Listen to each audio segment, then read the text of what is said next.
Peace be upon you, and it's your host Fadila. Welcome to the first episode of our new series, How Do I Start a Book Club? Thank you for stopping by. The title of this episode is How to Start and Organize Your Very Own Book Club. What's the essence of book clubs? Why do we talk about book clubs? Why are people fascinated about book clubs? Firstly, I love book clubs. I love book clubs, be it physically, be it online. I love book clubs. The reason for book clubs could be like to bring people together, foster a sense of community, to promote love for reading. There are so many reasons why book clubs are in existence. Once you start your own book club, there are going to be tons of things you could get from it. Starting a book club gives an enriching experience and obviously a rewarding experience. You would learn from things. So there are tons of reasons for having book clubs and, people joining book clubs. In this episode, we would start from the steps to start a book club. First things first, I advise you have a pen and a notepad, or if you want to type on your phone, you could type, but preferably a pen and a notebook. To start anything, we need steps. To climb the staircase, you obviously need steps. To be successful, you need steps. You can't just fly and just get there, Just like everything that needs steps, starting a book club also requires steps. The number one step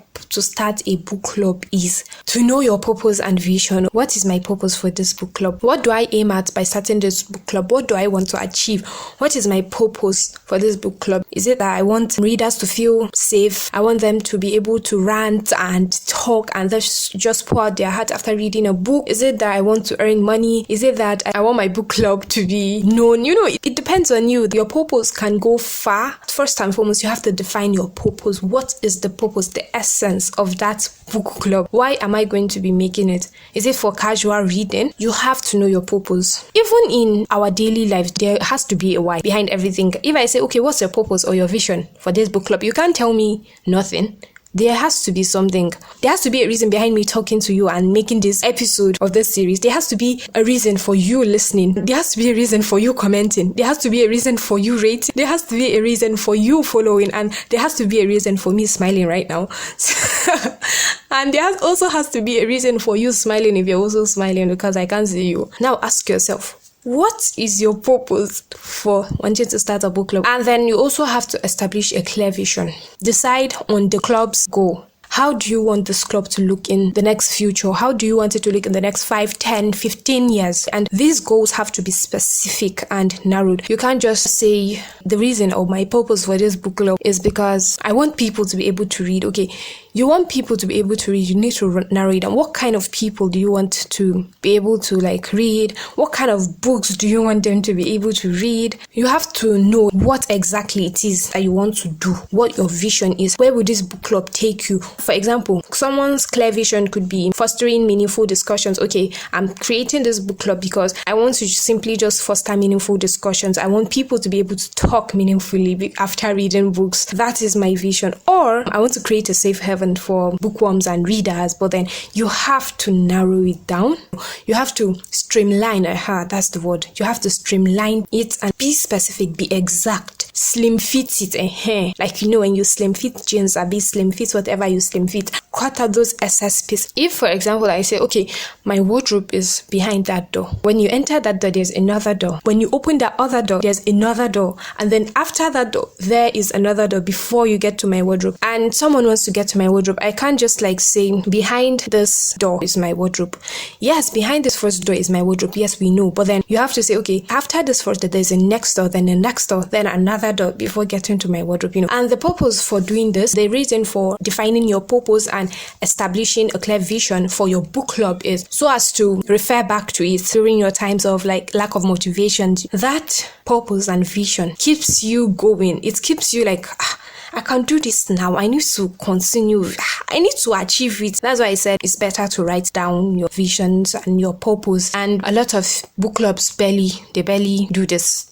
People that create book clubs, they do not know the vision or the purpose for their book club. It's just there like this. I've been in book clubs that almost close to a year, no conversations, and I'm this is supposed to be a book club.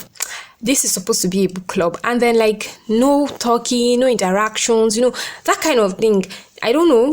Allah knows best. I don't know what was in the owner's mind. Maybe the person got tired of it and something. In that kind of position, if you get tired of it and you reflect back to your purpose and your vision for making that book club in the first instance, it motivates you. Your purpose and vision, it motivates you. Now that you've defined the purpose of your book club and you've already established your clear vision, we are going to move on to selecting members, determining the group size, whether you want a very small and concise group or whether you want a very large group. It depends on you. It all boils down to what you want your book club to be. You could be someone that likes hanging out with a small group of people, but then you want your book club to be big. A small group, they lead to deeper conversations in the sense that, okay, we have like a couple of people and then, you're able to talk. Everyone gets to talk. It's a small group now. Everyone gets to talk. While a large group, it could provide like different and various perspectives. Just in the sense that, okay, we are large in number and we have lots of members. You get to get from different people. Like book clubs that I've been in, I've heard from people. It will make sense to you. Their perspective,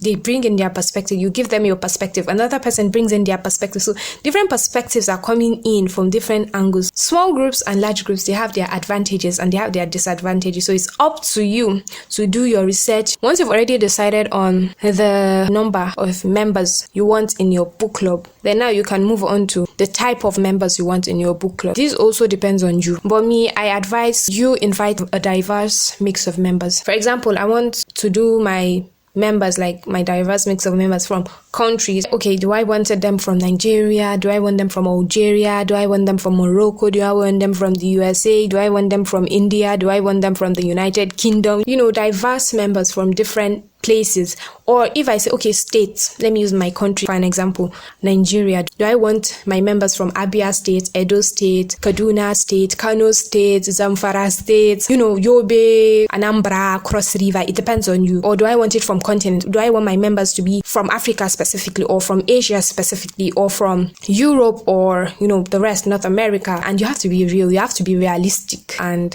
true to yourself. You have to be realistic with this thing. As they say, dream big. You have to be realistic. Keep that one behind your head when you are doing all this. You have to be real with yourself, what you can do and what you are capable of doing, your capability while doing this. After you've done that step, the next step I want you to do is creating a welcoming and inclusive environment. Your book club should make people feel like they are heard. It should be inclusive. Everyone should be involved. It should be welcoming. It should be a no judgmental zone. It should be a safe place where people are always like, wow, I can't just wait to get off work and just go to this book club. It should be a welcoming environment for members. People usually feel left out. If I tell you that there are some people that have been in some book clubs for close to 3 years and they've not said a single word just because they feel, they're not welcomed here, This step is really important. You have to make your book club a welcoming and inclusive environment. Think of ways you can make it very, inclusive or welcoming. Those are the kind of environment people want to be in. Positive environment. Your book club should be that. Step number 4 is choosing books. We have 2 things under this step, choosing books. First, you have to set guidelines for book selection. You decide whether, I want to focus on a specific genre or the themes we are going to be having. Am I going to focus on a specific theme? Okay, friendship, relationship, this. Or am I going to focus on a wide range of themes? Or am I going to focus on a specific author? Or we are going to have diverse authors, You have to know these things and put them down, pen them down. And once you've decided that we're going to have a variety of genres. We're going to have romance, we'll have thrillers, we'll have mystery, we'll have psychological thrillers, we'll have science fiction, we'll have young adult, different genres. You move on to the next step. This step is something that most book clubs that have been in, they lack. This one, you allow different members to choose books. I don't mean that the members will run your book club. You allow them to choose books. You can't just say, today we are going to read this book A. Next month we are going to read book B. You keep dictating and dictating and dictating. It wouldn't be fun. People will be like, oh my God. Here we go. We know month 4 now. He or she is still going to decide the book we read. By doing this, you can ensure a variety of reading experiences. Different people, different choices. This also allows everybody in the group to engage and be, interactive. Our next step here is scheduling meetings. It has to do with your timing, your frequency, the duration of the things happening in your book club and all. In this step, you decide how you meet, how you and your members meet, how you people are going to meet, and how long each session will be. You could say, okay, we would have 2 books a month, or some book clubs say 1 book a month. It depends on you. As I have been saying, depends on you, what you want for your book club. 2 books a month, 1 book a month. You can say, okay, once we are done reading it, you would have a schedule or a schedule for how you guys would meet. Maybe for book review sessions, for different activities you would have incorporated in your scheduling. That part of activity and all would be discussed in another episode, inshallah. You decide on the frequency and the duration, and you decide how long your meetings would be or your sessions would be, and maybe your game nights or the activities you have planned out, how long they would be. The next part of this step, scheduling meetings, is you determine the meeting format. A lot of you might have been thinking, when is this girl going to get to the point? When is she going to talk about how I should have my book club, whether I should have it in a group or I should have it physically? Yes, we are finally here. We are here already. we have reached that place that we were eager to be at. So this is where you determine your meeting format. As you know, some book clubs are purely virtual. Some are purely in person. Some are mixed, but it depends on what your members want. It depends on what your members want and their availability. So let's say now, for example, I want my book club to be online and also in person. That's a mix. I want it to be online and I also want it to be in person. So I create a group on whatever platform is suitable. Then once I've created the group, I have my members there because I already know what kind of members I have, and I've shared everything, and I've gotten members and they are now in the group. We are now in the group. We can't just stay and be looking. And I've sent the welcome message, made them feel at home and everything. So now you could introduce your duration and your frequency to them. Okay, we'll be reading 1 book a month and our review sessions will be so date, and then we'll have game night on so day. So now that I've already sent it to them, I've made my own duration and frequency clear to them that, okay, this is what I have. I could now say, okay, I would love to know whether it's convenient for you, because it's them that you're making the book club for, to make the members, your audiences feel wanted and all. So it's them it's for, so they have a say in it. Once I've said it to them and I'm okay, I would love to know your thoughts, and maybe some people are it wouldn't be convenient for me on so and so you could actually amend your frequency and duration accordingly to your members' preference and what is convenient for them. And you keep experimenting. I didn't say you should be changing it every week. Every week you change your schedule or your frequency and your durations. You don't do that. You ask them. So maybe you tweak it now and you see, okay, it's not working. You could ask maybe for suggestion. And then once you've gotten a fixed and a consistent way you want it to be, you could use that format to keep going till you need another change or amendment. You get what I'm saying? My mom always say, she says, give your audience what they want, not what you want. I just nearly recently started to follow that.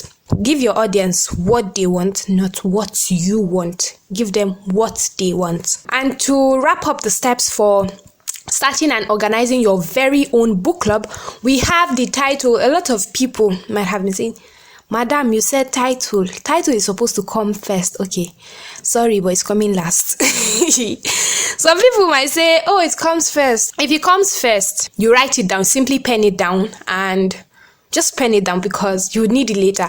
It mustn't necessarily, that's not the important thing. That's not Yorubas will say, that's not the cocoa. That's not the major thing. So you can't just say, okay, fine. If we now do it now in the beginning, I'm oh, I already have my title. Now what will you do? You and the title just stand be looking at each other, right? So you do all the important things. Listen carefully. There are 3 things that I want you to know when coming up with your title. 1, your title should be short and catchy. Like, I know you must have heard of this quote. If you've not heard of it, let me say it now. Less is more. When they say less is more, the person that said it was not sleeping when they said it. I don't know if the person was sleeping, but the person was not like dumb when they said it. Less is actually more. Even when you're talking about interior designing, less is more. You don't need one big giant title like this that people will have to take dictionary by their side and start flipping through pages to understand what your title means. Your title should be short and catchy. Number 2, your title has to relate with what you are doing in the club. And thirdly, research for book club titles in that aspect that you'll be focusing on and observe their consistency. You're like, okay, this book club has the title this way, this book club has the title this way. You could research, and you could, now that we're even in the world of modern technology, you could even use an AI, ChatGPT, to explore, to research, to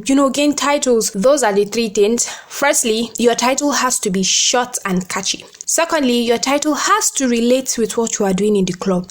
Thirdly, research for book titles. In that aspect, you'll be focusing on. And then observe their consistency. Like I'll say, less is more. I think this is one of my favorite quotes. And that is it for this episode. I hope you all enjoyed it, and I hope you gained something new. I hope I also expanded your thinking and your imagination and everything. Throughout this week, I want you to ponder on your purpose and vision for your book club. I want you to think about it. Think about your purpose and also think about your vision for your book club. You could also work on the other steps to talk about and decide, the type of members you want, the kind of books you would love your members to read. Would your book club be virtual, physical, or both? How often would you meet? And, lastly, your title. You mustn't have everything set within this week. You could do it at your preferred timing when you could do it at that time when you know it's going to be convenient for you. You can always replay this episode for guidance with the steps that we covered. Don't forget to also pray to Allah